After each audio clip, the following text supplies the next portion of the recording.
Untuk melihat langsung bagaimana penampakan toko emas yang disegel oleh Bea Cukai, sudah ada korespondensi CNN Indonesia Desi Aritonang di salah satu toko emas yang disegel. Selamat siang Desi. Desi, penyegelan ini pastinya berhubungan dengan proses kepabeanan dan juga pajak yang boleh jadi dianggap tidak dilakukan secara proporsional oleh pihak pemilik toko seperti itu. Adakah informasi mungkin kronologis Desi bisa ceritakan kembali dan situasi terkini di sana seperti apa? Iya, selamat pagi Yuda. Saya sudah berada di toko Bening Luxury yang seperti tadi sudah Yuda beritakan di Jalan Pluit Sakti nomor 59 Penjaringan Jakarta Utara. Di mana situasinya di toko ini kita pertama kali masuk akan menemukan tidak langsung ke tokonya tapi ada kedai makan mie seperti itu. Lalu kita bisa diajak masuk ke dalamnya. Ini merupakan akses yang menjadi toko Bening Luxury. Di mana kalau saya ajak Anda Yuda, ini merupakan toko kosong yang tidak lagi beroperasi. Ini merupakan sebelumnya adalah seperti toko kosmetik atau barang-barang fancy seperti itu. Namun ini bukan toko sesungguhnya. Dimana kalau saya bisa ajak masuk, ini Bening Luxury itu berada di lantai 2 dari ruko yang memang hanya dua lantai saja itu seperti itu. Saya bisa tunjukkan kepada Anda ini posisi akses atau pintu kecil yang bisa dimasuki oleh 2 orang saja itu, yang dimana dalamnya kalau saya intip itu ada akses tangga menuju lantai 2. Anda bisa lihat sendiri Yuda, di situ ada stiker yang telah ditempel oleh Direktorat Jenderal Bea Cukai Kanwil Jakarta, Kanwil atau wilayah DKI Jakarta, yang penyegelannya telah dilakukan pada 20 Februari yang lalu atau Jumat lalu telah dilakukan oleh pihak DJBC Kanwil Jakarta, di mana penyegelan ini dilakukan karena memang toko Bening Luxury ini diduga tidak memenuhi prosedur penuh atau di bidang bea masuk dan juga perpajakan.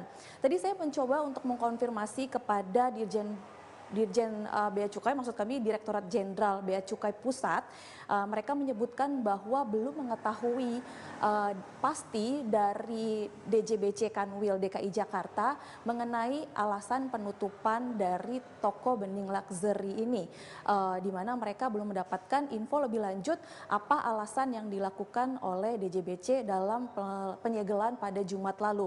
Namun jika disebutkan penutupan atau penyegelan ini terkait dengan prosedur penuh di bidang bea cukai dan perpajakan, itu bisa disebutkan bisa jadi karena adanya praktek under invoicing, di mana Bening Luxury dengan pemesanan atau impor produk-produk perhiasan mewahnya itu tidak sesuai antara jenis barang ataupun jumlah barang dari yang diimpor dengan yang dicatatkan oleh Bening Luxury kepada pemerintah. Dalam hal ini adalah Dirjen Bea dan Cukai.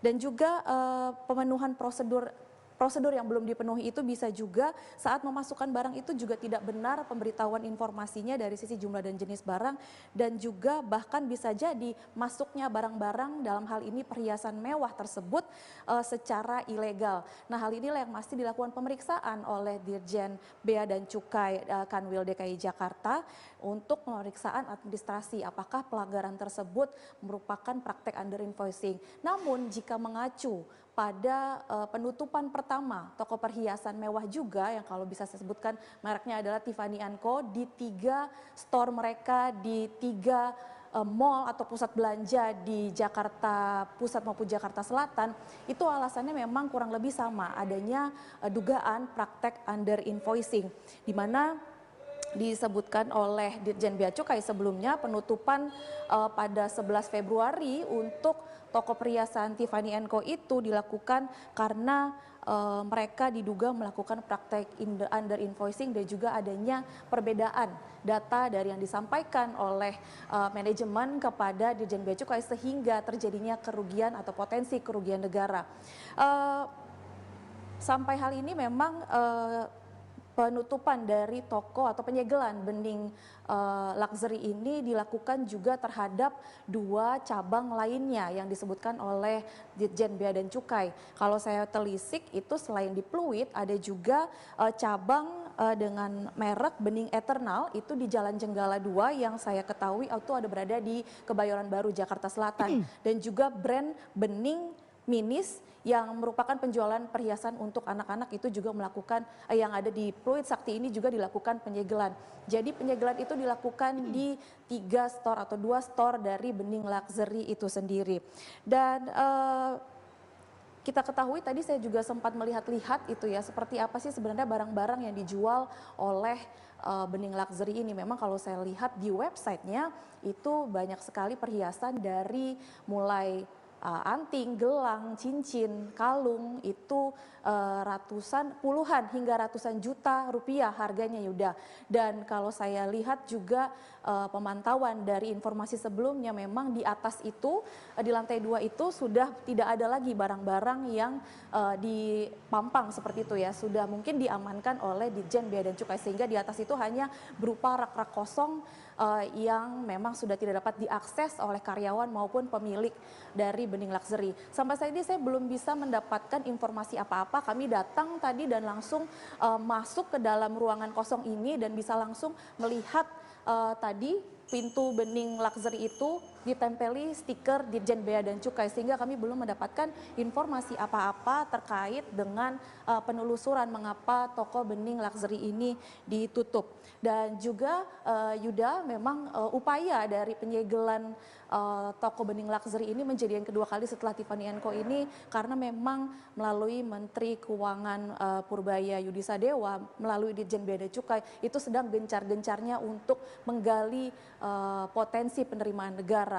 Salah satunya dari didapati adanya dicium gitu ya seperti itu praktek-praktek pengalihan atau praktek-praktek under invoicing yang dilakukan oleh perusahaan-perusahaan perhiasan mewah seperti itu ya. So far sejauh ini masih baru 2 perusahaan, kita masih menanti gebrakan dari Ditjen Bea Cukai nanti ke depannya akan seperti apa. Namun pada Senin kemarin ketika kita mengkonfirmasi kenapa ada toko perhiasan mewah lainnya yang dilakukan penyegelan itu Menteri Purbaya menyampaikan bahwa melihat adanya praktek penjualan barang-barang Spanyol yaitu Sparo nyolong di mana nyolongnya itu pelaporan atau under invoicing tadi bisa jadi besarannya 25% dari total barang yang mereka impor atau 50% atau bahkan 100% yang tadi cenderung untuk melakukan impor ilegal. Inilah yang sedang ditelisik atau diperiksa atau terus digencarkan oleh Ditjen Bea Cukai untuk bisa menjaring potensi kerugian negara bisa kembali lagi masuk menjadi penerimaan negara. Jangan sampai para pemilik ataupun perusahaan toko perhiasan mewah ini dengan gagah menjual atau menjajakan barang-barang mewah mereka dengan harga ratusan juta rupiah, namun di balik itu ternyata mereka melakukan praktik-praktik bea masuk tidak memenuhi bea masuk dan juga perpajakan yang sebagaimana mestinya harusnya mereka lakukan dalam melakukan bisnis di Indonesia. Yuda. Baik, Desi Aritonang, terima kasih untuk laporan langsung Anda. Selamat bertugas kembali.